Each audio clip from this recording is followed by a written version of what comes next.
Ever heard of a samurai warrior so fierce, so skilled, that even the most hardened soldiers trembled at her name? And what if I told you this legendary warrior was a woman? Meet Tomoe Gozen, a name whispered with awe and reverence throughout Japanese history. In an era dominated by men, where the battlefield was no place for a woman, she shattered every expectation, carving her name into the annals of legend with her unparalleled courage and deadly skill. Who was this incredible woman? The truth is, Tomoe Gozen is a figure wrapped in mystery. She bursts onto the scene in the tale of the Hike, an epic account of the Genpei War, a brutal civil war that tore Japan apart in the late 12th century. The tale describes her as a warrior of legendary prowess, serving the general Minamoto no Yoshinaka. She was said to be a warrior worth 1,000, a rider of untamed horses, and a match for any god or devil. Imagine that. This wasn't just a woman who could fight. She was a force of nature on the battlefield. The tale of the Hike paints a vivid picture of her. She was described as exceptionally beautiful, with fair skin and long black hair. But don't let her beauty fool you. She was a master archer, her arrows always finding their mark. And a formidable swordswoman, wielding her katana with terrifying grace. She was equally at home on horseback, maneuvering the most unruly steeds with ease. She was the complete warrior package, commanding respect and fear from both allies and enemies. Her loyalty to her lord Yoshinaka was absolute. She was more than just his soldier. She was his most trusted captain, leading his troops into the heart of the fiercest battles. Let us dive into one of her most famous moments, its Battle of Owazu in 1184. Yoshinaka's forces were drastically outnumbered, facing certain defeat. As his army dwindled around him, he turned to Tomoe. The accounts say he told her to flee, arguing that it would be shameful for him to be killed in the presence of a woman. Think about the weight of that moment. Even in his final hour, the societal norms of the time were present. But Tomoe was no ordinary woman. Instead of retreating, she wanted one last, glorious fight. She charged into the enemy ranks, searching for a worthy opponent.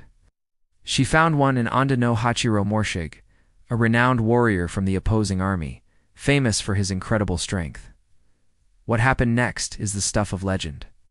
Tomoe rode straight at him, grabbed him with superhuman strength, and pinned his head against her saddlebow. Then, in a display of raw power that cemented her legacy, she twisted his head off and threw it aside. Can you even imagine the shock and terror that must have rippled through the enemy lines? A beautiful woman, single-handedly decapitating one of their strongest champions. After this final brutal act of defiance and loyalty, she disappeared from the battlefield. This is where history blurs into folklore. Her story has no definitive ending, which only adds to her mystique.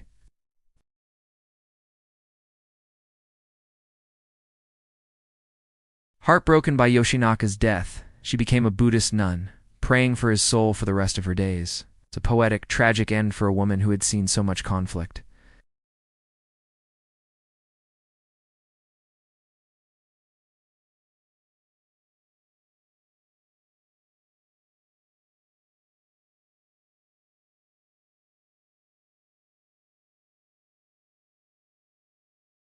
This version gives her a different kind of legacy, one that continued through her powerful offspring.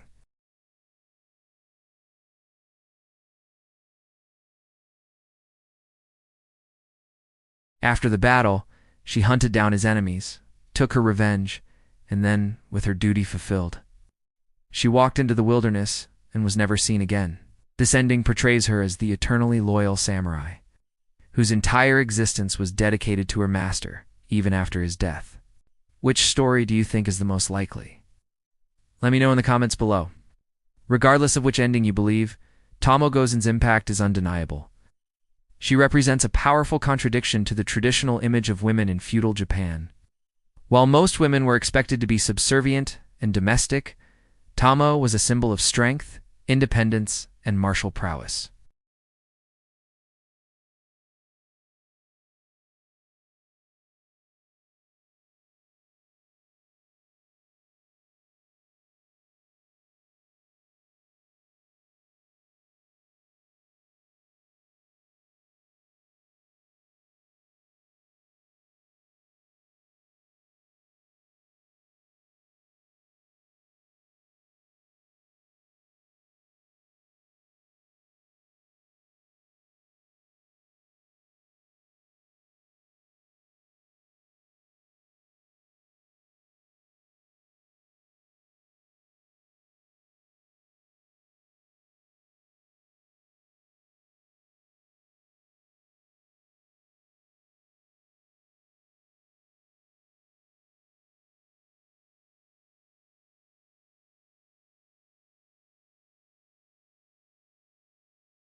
Her story is a powerful testament to the human will,